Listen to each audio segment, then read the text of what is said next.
great urban hike. Colinas Ridge Trail in Laguna Niguel, 4.4 miles. Clocked it in closer to 4.7 just from little deviations that we did. I also clocked it in about close to 900 feet elevation, and it is an out and back. And I'll talk a little bit more about that in the trail details. Getting here in front of Laguna Heights Marketplace, Camino Los Padres, you're gonna turn right and you're gonna find parking anywhere on this street.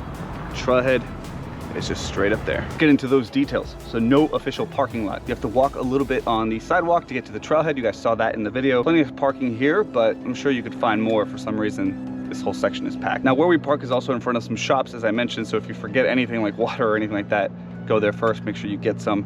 Go well prepared for your hike. There is some freeway noise along this trail. It is an urban hike, but still very beautiful. Watch for bikers. We even saw some folks on e-bikes, which is a little bit more dangerous, but just be on the lookout for that. What I did like about this trail is that there were multiple spots where trash cans were located and poop bags all along it. So pick up after yourselves and your dogs and then throw it away at the next trash can you see. Trail is up and down. So this is 4.5 miles. It goes up and down one way, which means on the way back, it is also challenging. It's not that simple, so just be prepared. As you get to the top, you'll turn around and there's still some challenges, some uphills on the way back. And the very last things to cover here is the last 0.3 miles are pretty ugly right now. It's pretty dead.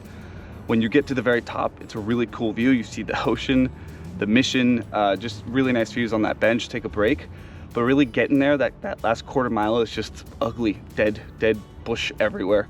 So I would recommend, if you want to make this shorter and have a beautiful hike, is you start in the same area and you make your way towards 𝐥𝐤𝐤 Trail. That, as an out and back, would be around 3 miles. The most beautiful parts of this trail are through that area. So if you want to cut it down, keep it to a shorter hike and make it beautiful, that is my recommendation.